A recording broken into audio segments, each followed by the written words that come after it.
Hai bunda-bunda, apa kabarnya? Semoga senantiasa sehat selalu ya. Senang sekali saya Azara Masid dapat menjumpai bunda-bunda di rumah yang pasti di program kesayangan kita. Apalagi kalau bukan persembahan untuk bunda, bunda cerdas keluarga bahagia yang pastinya hanya di Mata Millennials Indonesia TV, matanya Indonesia. Selama 30 menit ke depan pastinya kami akan menyajikan informasi yang hangat, yang menarik disertai dengan narasumber yang pastinya inspiratif. Nah, pada episode kali ini Bun, kami akan membahas mengenai ide berbisnis nih. Jadi bagaimana sosial media menjadi tempat kreatif dan juga bisnis untuk bunda-bunda di rumah. Jadi seiring perkembangan zaman, peran sosial media ini semakin penting dalam kehidupan masyarakat Bun. Mulai dari tempat bersosialisasi, mengutarakan ide, membuka usaha bisnis, hingga menjadi ajang promosi bisnis. Lalu gimana ya sosial media itu menjadi tempat kreatif dan bisnis? Dan di sini saya nggak sendirian karena di sini saya sudah bersama dengan narasumber kita yang juga pakarnya. Di sini sudah ada Mbak Linda selaku psikolog. Halo Mbak Linda. Halo, apa kabar? Baik, gimana Mbak, sehat Mbak? Sehat, alhamdulillah. Iya, tadi kan aku udah bridging nih Mbak terkait dengan sosial media sekarang tuh menjadi tempat kreatif dan juga bisnis. Nah, seberapa penting orang ini punya sosial media di zaman sekarang ini nih Mbak Linda? Oke, seru banget ya kalau kita ngomong sosial media tuh kayak nggak ada habisnya ya karena banyak Betul. banget yang ada di sana. Nah, kalau bicara seberapa penting, tentu itu sebenarnya kembali lagi ke individu tersebut gitu ya. Basic atau kebutuhannya dia itu dasarnya tuh apa? Gitu.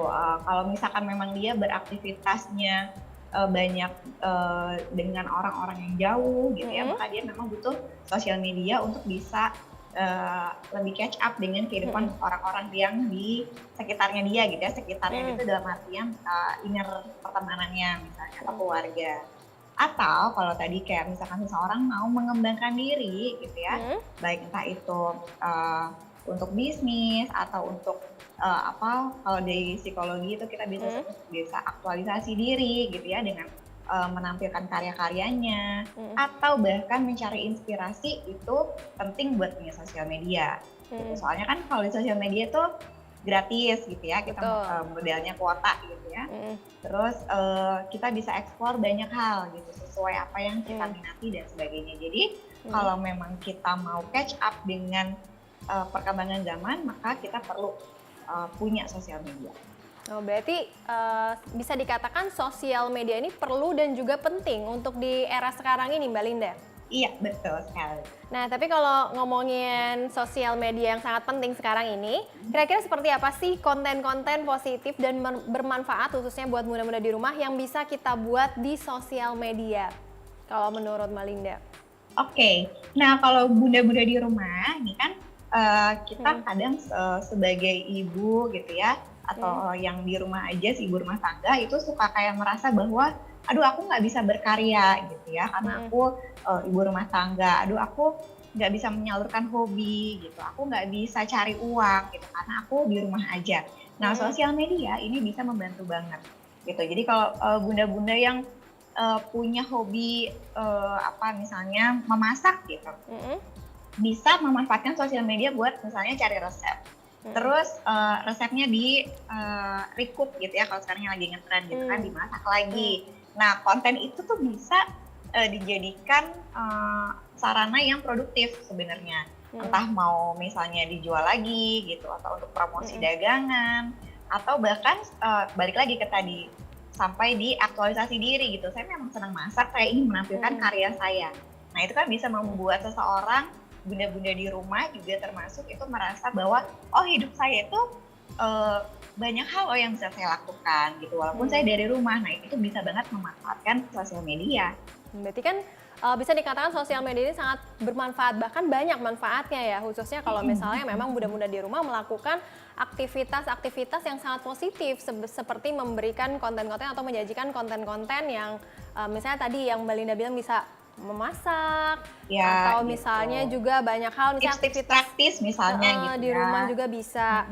Nah, tapi kalau misalnya untuk bunda-bunda yang memang mereka sudah menggunakan sosial media, tapi belum bisa mengembangkan kreativitas melalui sosial media. Jadi biasanya kan mungkin nggak banyak orang juga melakukan atau selaku content creator, tapi ada yang memang cuma sebagai penonton aja, atau misalnya mengawasi sosial media, mengikuti sosial media, tapi tidak berkreativitas. Nah itu gimana ya cara untuk mengembangkan kreativitas melalui sosial media, khususnya misalnya yang memang bukan pelaku konten kreator?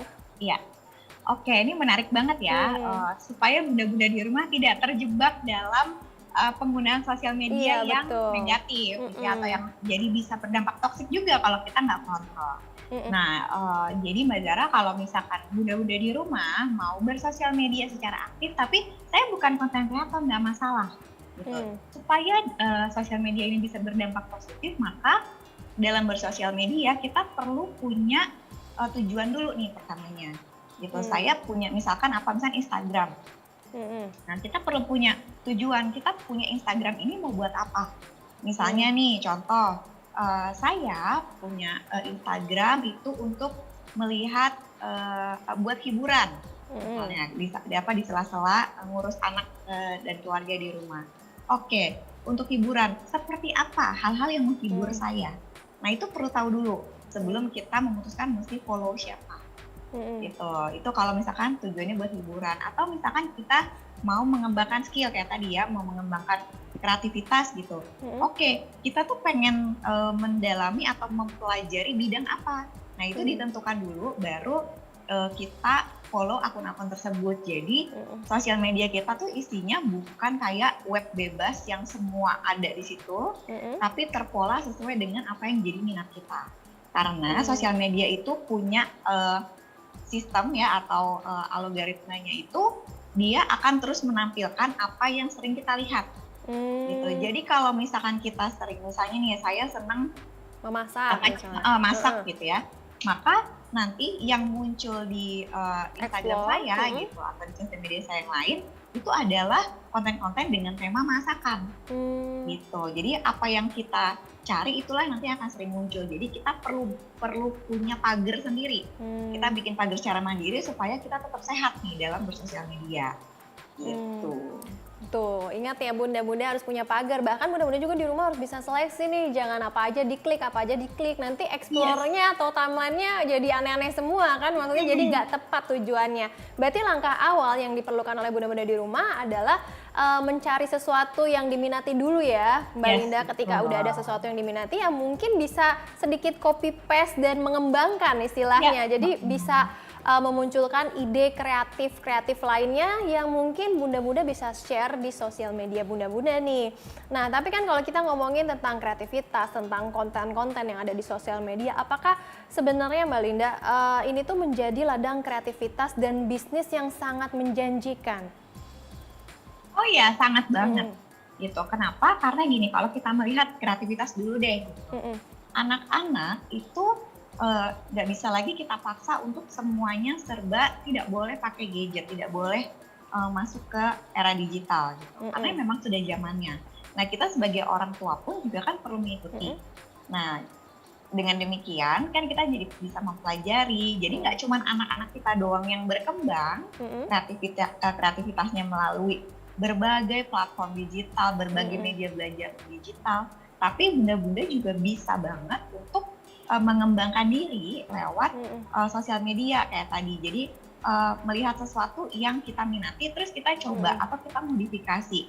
Nah, itu sebenarnya melatih kreativitas kita, mungkin entah disadari atau tidak ya. Gitu. Kreativitas itu kan tidak selalu harus bentuknya adalah karya seni gitu ya, harus lukisan atau apa, enggak. Tapi bisa jadi banyak hal yang memang kita create atau kita buat. Nah, itu kan juga bisa banget kita cari inspirasinya dari sosial media, terus nanti kita juga pasang di sosial media kita sebagai etalase kayak galeri kita gitu kan. Nah, kalau misalkan untuk bisnis, apakah menjanjikan? Ya tentu menjanjikan banget gitu, karena orang-orang sekarang mau cari apa-apa paling gampang adalah di sosial media. Itu pasti kan? Bener banget ya. Gitu. Jadi kalau kita mau cari sesuatu gitu, kita mau cari barang deh, kita misalnya mau beli brownies gitu, kita akan cari kan di sosial media ada brownies apa aja sih yang lagi ngetren sekarang misalnya segala macam. Jadi bunda-bunda juga bisa memanfaatkan itu untuk melihat peluang bisnis dan juga berbisnis berdasarkan apa yang kita olah dari sosial media kita. Gitu ya Bun ya, jadi bunda-bunda di rumah tetap bisa berkreativitas dengan segala cara yang bisa dikembangkan. Nah Mbak Linda nih, kita sebentar lagi akan break ya, masih banyak pertanyaan yang perlu dikulik lagi nih. Jadi bunda-bunda di rumah tetap saksikan persembahan untuk Bunda.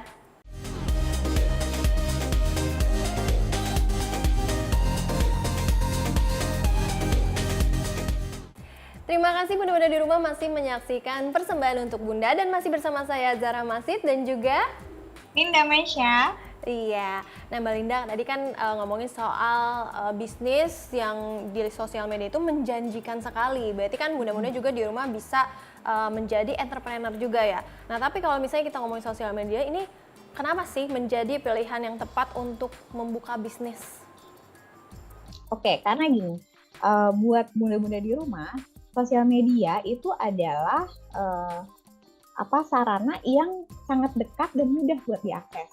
Gitu kan, kita kalau misalkan mau berbisnis, kita mau cari inspirasi bisnis, kita mau bisnis itu kan nggak hanya sekedar kita jualan aja ya, tapi kita harus mempelajari market gitu ya, apa yang lagi ngetrend sekarang gitu, apa yang diminati untuk kalangan usia tertentu dan sebagainya, itu kita bisa pelajari dari sosial media gitu. Jadi banyak sekali manfaat yang bisa kita dapatkan kalau kita mau berbisnis dengan kita mempelajari sosial media. Pun begitu kalau misalkan bunda-bunda di rumah mau mulai jualan nih gitu ya, sosial media itu jadi toko yang paling mudah sebenarnya kan.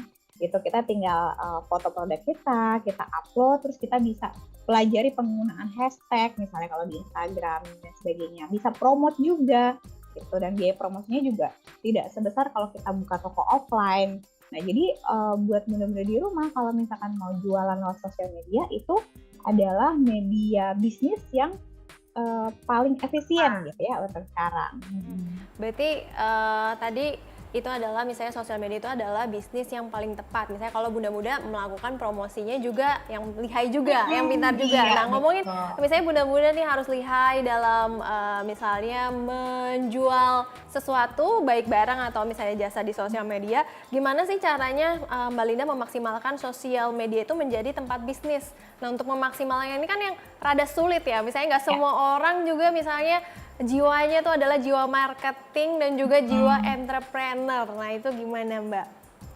Oke, nah supaya kita bisa optimal nih ya menggunakan sosial media buat bunda-bunda ya gitu. Jadi Betul. bukan buat para pebisnis profesional. Jadi kalau buat bunda-bunda di rumah gitu, supaya kita juga masih bisa sambil ngurusin keluarga gitu ya, atau sambil mengerjakan pekerjaan lain, tapi juga mau mencoba berbisnis di sosial media, maka tadi kita pelajari dulu yang basic-basic bisnis di sosial media itu sebenarnya apa aja sih fitur yang bisa kita manfaatkan. Itu yang pertama.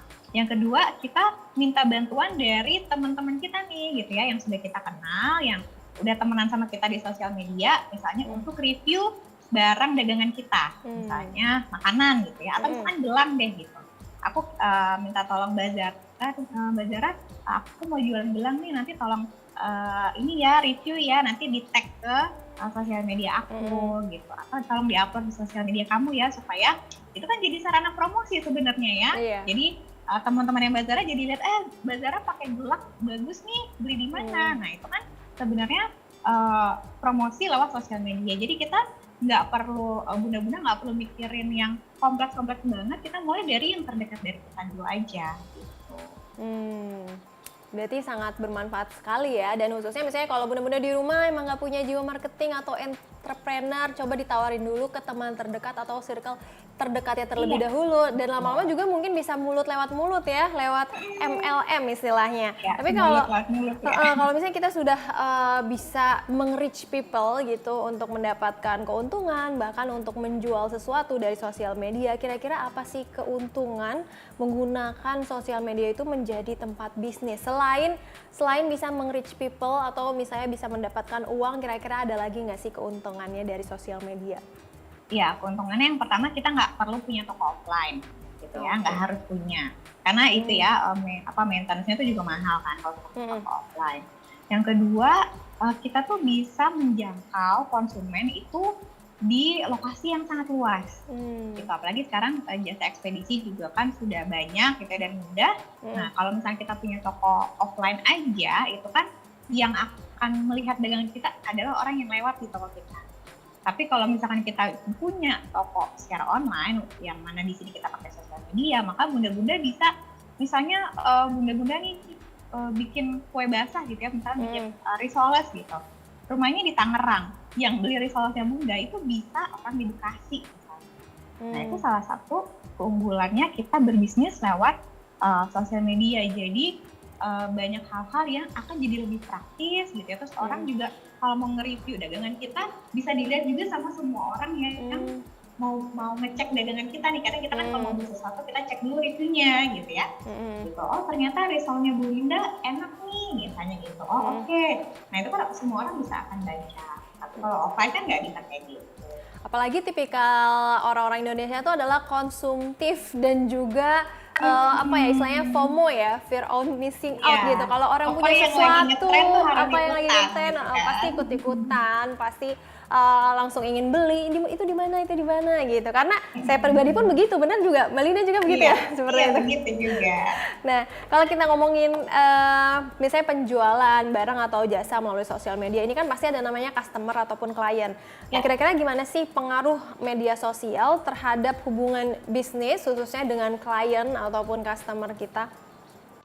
Nah, salah satu juga keunggulannya sosial media untuk berbisnis nih buat bunda-bunda juga, bunda bisa membangun engagement gitu ya, atau interaksi dengan customer atau calon customer itu dengan cara yang mudah gitu kan. Kayak tadi misalkan review bisa langsung ditulis dan bisa dilihat oleh calon customer yang banyak, dan bunda pun juga bisa reach out atau bisa mendekatkan diri gitu ya dengan para customer dengan menyapa mereka secara langsung lewat sosial media gitu. Otomatis kan interaksinya jadi, kita kalau misalkan beli barang di tempat yang penjualnya ramah ya, nyaman, menyenangkan, itu pasti akan lebih menyenangkan dibandingkan kalau kita beli di tempat yang kita nggak tahu penjualnya dan sebagainya. Apalagi untuk bunda-bunda ya gitu, itu kan pasti lebih nyaman seperti itu. Jadi untuk kita bisa berinteraksi dengan customer lewat sosial media itu kita nggak perlu telepon gitu kan, bisa ngobrol via chat dan sebagainya, itu akan jauh lebih mudah. Ibaratnya menjauhkan yang dekat seperti itu ya. Yang dekat jadi jauh juga nggak nih? Jangan dong. Enggak, maksudnya jauh dalam artian yang dekat aja, bahkan sekarang bisa kontak-kontakan lewat sosial media selama bunda-bunda di rumah punya handphone dan punya kuota. Dan yang paling penting adalah modalnya ini sangat minim ya kalau menggunakan sosial media dibandingkan yang offline tadi seperti Mbak Linda bilang. Tapi nih Mbak Linda, kira-kira kan tadi kan kita ngomongin manfaatnya atau keuntungannya, tapi kira-kira ada nggak sih misalnya efeknya, khususnya misalnya apakah semua orang itu bisa untung melalui sosial media? Kan kasarnya juga enggak juga gitu. Nah, itu bagaimana? Ya, kalau kita mau lihat bisnis tentunya up and down ya, naik turun gitu. Tapi kalau misalkan bunda-bunda mau mencoba berbisnis itu nggak perlu takut, karena bisa pakai sistem pre-order misalnya. Jadi bunda kan nggak perlu ngestok barang, atau misalkan terutama makanan gitu ya, nggak harus stok makanannya tapi pesen dulu. Atau kalau misalkan bunda-bunda mau jadi reseller gitu juga bisa kan, atau misalkan nyetok barangnya nggak harus banyak banget. Jadi kita optimalkan dulu apa yang kita punya aja bunda gitu, nggak usah mulai dengan yang harus langsung modal besar dan sebagainya, supaya kita bisa membaca dulu nih gitu pasar kita seperti apa sih gitu. Jadi kita meminimalisir kerugian yang mungkin bisa kita dapatkan. Nah bener tuh, malah nggak perlu modal ya, karena kan sekarang banyak banget juga yang dropshipper seperti itu, reseller, ibaratnya orang kayak produk atau katalognya juga bahkan sekarang sudah disediakan gitu ya. Jadi orang kalau mau ngambil barang udah tinggal dijual aja atau tinggal dipromosiin aja katalognya, kemudian ada yang mau beli, terus kita tinggal confirm tuh ke si dropshipper seperti itu. Jadi ini sangat menguntungkan sekali. Nah, tapi kalau kita ngomongin soal misalnya orang yang tidak melulu untung ya, kadang kan kita jualan pasti ada untung dan juga ada ruginya. Nah, ini kan mungkin supaya bunda-bunda di rumah juga tidak down. Bahkan untuk memulai bisnis kan tidak mungkin sekali jualan langsung dapat gitu. Iya. Mungkin bertahap, ada yang mungkin sebulan kalau memang responnya oke dari sosial media, ya mungkin jualannya laku. Nah, tapi kalau misalnya responnya tidak begitu baik atau engagementnya juga kurang, bahkan susah untuk meng-reach orang-orang supaya misalnya mengklik suatu konten atau misalnya profile visitnya itu juga kurang. Nah, ini gimana Mbak Linda? Oke, mental yang perlu kita bangun sebelum kita mulai berbisnis lewat sosial media adalah kita perlu setting ekspektasi kita dulu gitu. Karena semakin besar ekspektasi kita, maka kalau misalnya gagal, itu kekecewaannya juga akan sangat besar. Jadi bunda-bunda juga perlu menyiapkan mental gitu bahwa ini saya lagi mau mencoba, saya mau eksplorasi gitu. Karena sebenarnya yang pertama ini yang dieksplor adalah dirinya bunda dulu nih gitu ya. Saya tuh sebenarnya bisanya yang sudah saya kuasai itu apa sih yang bisa dijual gitu. Terus berikutnya kita lihat sebenarnya yang sekarang lagi dibutuhkan oleh orang-orang itu apa sih gitu. Nah jadi setelah itu bunda bisa set ekspektasi bunda sesuai dengan kapasitas diri yang sekarang dimiliki. Jadi kalau misalkan masih baru jualan risol kayak tadi misalnya gitu, terus langsung mentargetkan pokoknya target saya sebulan ini harus dapat penghasilan sekian. Dapat penghasilan dari jualan risol 5 juta rupiah gitu. Padahal baru juga launching si risolnya ini dan kita belum memperkenalkan kepada siapapun. Maka itu kan jadinya nggak realistis ya gitu. Jadi bunda perlu mempelajari dulu nih kapasitas dirinya gitu. Apa yang benar-benar enjoy buat bunda supaya bunda juga nyaman menjalani proses berbisnis lewat sosial media ini. Nah, intinya penting banget nih. Jadi nanti banyak pertanyaan yang akan saya kulik terkait dengan proses bisnis yang mungkin bunda-bunda di rumah akan kembangkan dengan pakar kita yaitu Mbak Linda. Tapi jangan kemana-mana ya, karena masih banyak bahan-bahan yang informatif sekali yang akan dibicarakan oleh Mbak Linda. Tetap di Persembahan untuk Bunda.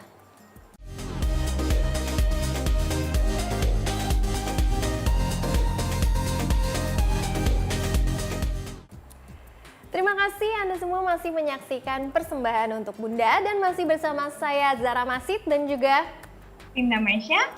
Mbak Linda Lumesya. Nah, Mbak Linda tadi kan kita udah ngomongin soal banyak benefit terkait dengan sosial media. Nah, tapi kan banyak sekali di sosial media ini mungkin tidak semuanya tuh ibaratnya benar gitu atau original. Dan bahkan banyak customer juga yang kecewa, apalagi mungkin dilihat followersnya baru dikit, padahal mungkin temennya baru mau nyemplung ke sosial media untuk berjualan. Cuman karena dilihat followersnya dikit, kontennya nggak menarik sehingga ya mungkin akhirnya nggak berkembang gitu sosial media jualannya. Nah itu gimana nih Mbak supaya bunda-bunda di rumah mampu mengembangkan kreativitas dan juga meningkatkan bisnis ataupun pemasukan melalui sosial media? Oke, jadi yang pertama tadi ya bunda-bunda perlu ngecek dulu kapasitas dirinya, apa minatnya dan sebagainya. Jadi mulai dari dirinya bunda-bunda dulu di rumah. Setelah itu kita gunakan sosial media untuk belajar, ya, belajar untuk cari tahu bagaimana sih caranya membuat konten yang menarik buat dilihat orang gitu. Nah kita juga bisa explore nih konten-konten yang orang lain gitu kan. Oh ternyata yang lagi ngetren sekarang itu tipikal konten yang seperti ini. Itu cara bikinnya gimana ya? Kita bisa cari tutorialnya juga di sosial media gitu. Jadi banyak banget yang bisa dilakukan bunda untuk mempersiapkan dan terus belajar. Jadi bunda-bunda di rumah jangan pernah berhenti untuk belajar gitu meskipun sudah bisnisnya sudah berjalan gitu ya, tetap perlu belajar untuk tahu nih apa sih yang sekarang lagi dibutuhkan untuk bisa mengembangkan bisnis saya. Apakah saya perlu bekerja sama dengan teman saya yang followernya udah banyak misalnya gitu ya, nggak harus sampai influencer artis kan gitu, tapi juga bisa teman-teman kita sendiri. Nah itu kita bisa optimalkan nih bunda. Jadi dagangannya bunda-bunda ini juga bisa dikenal oleh lebih banyak orang. Betul, dan yang paling penting juga mungkin bunda-bunda di rumah juga harus bisa mentargetkan segmentasinya bunda itu lebih kemana nih, ya kan ya. Misalnya segmennya itu adalah ibu-ibu yang mungkin bisa jualan baju Atau misalnya makanan rumahan juga bisa, apalagi lagi pandemi kayak gini orang-orang pada GoFood ya istilahnya, pada delivery food. Nah, kemudian tips nih supaya tidak tertipu dengan bisnis online yang ada di sosial media. Kira-kira kan bunda-bunda di rumah juga belum tentu nih semuanya ingin mengembangkan kreativitas melalui bisnis sosial media. Mungkin ada juga yang tadi saya bilang adalah yang ingin sebagai penonton atau pengikut sosial media. Nah, terkadang kan bunda-bunda seperti itu adalah bunda-bunda yang konsumtif gitu. Nah, gimana caranya mereka supaya tidak tertipu? Apakah ini online-nya, sosial medianya adalah sosial media yang benar, yang real, atau memang hanya kosongan aja, hanya fake aja gitu? Karena kan sekarang banyak banget ya orang-orang yang tertipu melalui e-commerce khususnya. Ya, betul. Ya, jadi kalau misalkan bunda-bunda di rumah supaya aman ya, baik berbisnis ataupun berbelanja lewat sosial media, bunda perlu cek dulu nih gitu ya si akunnya ini. Misalnya dia ada nomor teleponnya nggak yang bisa dihubungin. Terus ada kontak yang bisa kita cari tahu nggak, gitu. Atau misalkan ownernya siapa, atau kita lihat reviewnya dan sebagainya. Jadi kalau misalnya ada sesuatu yang menarik di sosial media yang bentuknya adalah dagangan, itu jangan langsung dibeli, tapi cek dulu, gitu. Cek dulu reviewnya. Ceknya itu seperti apa nih? Apa yang mesti diceknya itu apa? Sosial media juga. Jadi jangan buru-buru, bersabar bunda-bunda kalau misalkan mau berbelanja lewat sosial media, jangan lupa untuk cek-cek dulu. Ceknya mungkin bisa dilihat dari reviewnya mungkin ya, terus habis itu dari followers dan juga followingnya. Kadang kan sekarang zaman bisa dibeli gitu ya followers, jadi jangan terpaku juga nih sama followers yang banyak ya bunda-bunda di rumah. Nah tadi kan kita ngomongin juga soal kelebihannya ya, berarti kan banyak banget kelebihan untuk berbisnis di sosial media di era sekarang. Tapi kalau misalnya kita ngomongin kekurangannya nih, saat kita berkreatif dan juga berbisnis di sosial media, apakah ada Mbak Linda? Dan kalau ada bisa dikasih tahu nggak sih buat bunda-bunda di rumah juga? Supaya nggak tertipu, itu ada website yang bisa kita pakai untuk kita ngecek nomor rekening. Oh gitu? Apakah nomor rekening ini adalah nomor rekening yang pernah dilaporkan sebagai rekening yang dicurigai penipuan atau tidak? Gitu. Itu bunda-bunda juga bisa cek di situ. Bisa di-infoin aja gitu Mbak, mungkin biar bunda-bunda di rumah tahu. Nah, aku agak lupa ya namanya, bunda-bunda bisa googling kok gitu, di Google ada. Nah boleh dicek ya bunda-bunda di rumah, mungkin di googling misalnya nomor rekening mana aja yang misalnya pernah dilaporkan untuk kasus penipuan. Nah berarti tadi kira-kira kekurangannya selain tadi banyak penipuan, saat kita berkreatif dan berbisnis di sosial media ini apa Mbak Linda? Oke, kekurangannya kalau misalkan kita berbisnis di sosial media adalah kita itu akan sulit sekali untuk ketemu langsung sama customer kita. Gitu, untuk tahu customer kita itu orangnya seperti apa dan sebagainya gitu ya. Untuk beberapa tipikal bisnis itu diperlukan gitu, tapi kekurangan itu tidak berarti membuat bunda-bunda nggak bisa nih kalau bisnis kayak gini, nggak juga gitu ya. Nah yang kedua adalah kekurangannya kita kalau kita malas gitu ya, malas untuk mempelajari bagaimana sosial media ini digunakan oleh orang-orang, maka kita akan ketinggalan gitu, karena trennya akan berubah terus gitu. Apa yang lagi diminati sekarang gitu, ini untuk bunda-bunda yang baru mau membangun bisnis ya gitu kan, apa yang lagi diminati sekarang, kayak tadi yang Mbak Zara bilang, konten seperti apa sih yang menarik gitu ya, dilihat orang, karena bisa jadi apa yang kita lihat sudah bagus, sudah menarik, itu belum tentu menarik di mata pasar yang kita harapkan gitu kan gitu. Jadi kekurangannya adalah kita tuh nggak boleh berhenti untuk belajar gitu. Belajar dan juga secara psikolog juga kan itu mempengaruhi ya psikis seseorang, mungkin ketika ada yang beli dan ada yang jual, atau misalnya bahkan termasuk kalau sosial media itu kan banyak yang nge-like, itu kan terkadang orang euforianya menjadi lebih senang, kok aku like-nya jadi menurun ya, ini ada apa nih yang salah gitu.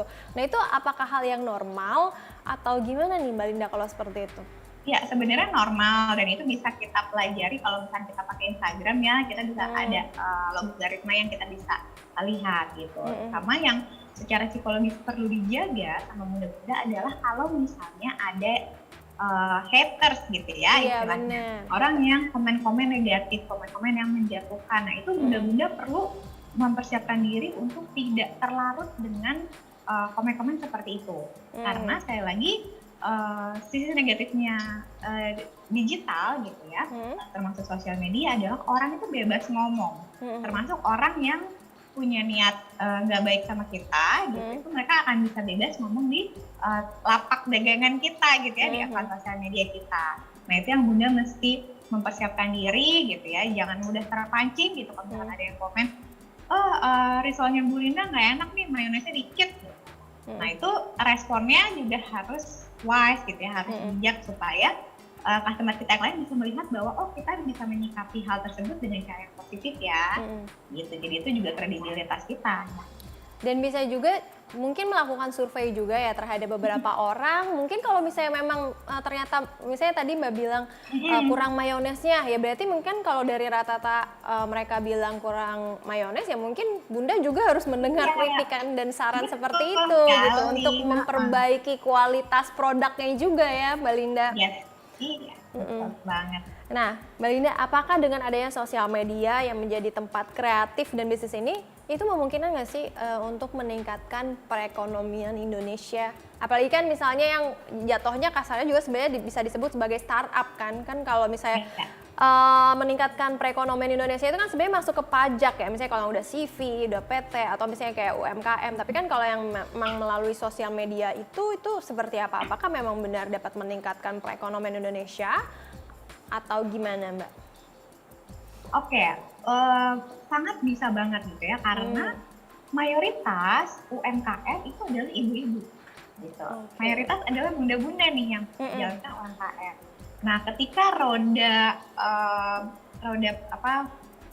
bisnis gitu ya, roda jual beli itu bergerak, maka perekonomian kita secara nasional pun juga ikut bertumbuh akhirnya. Jadi peran bunda-bunda kalau misalkan mau berbisnis lewat sosial media itu juga sangat besar gitu ya.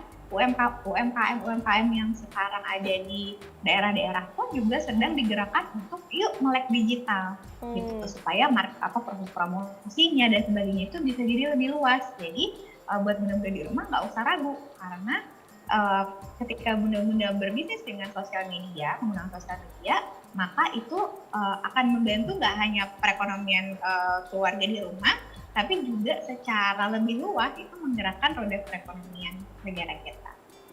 Tuh, bener banget. Jadi banyak banget nih informasi yang menarik di hari ini. Dan tapi nggak berasa nih Mbak Linda, ternyata udah 30 menit, artinya kita sudah di penghujung acara. Terima kasih ya Mbak Linda. Ya, terima kasih banyak ya Mbak Linda. Ya, buat para bunda-bunda di rumah, pokoknya tetap saksikan persembahan untuk Bunda di episode lainnya nggak kalah menarik dari hari ini. Dan saya Azara Masid bersama dengan Linda Mesya. Kami pamit undur diri. Bye-bye. Dah.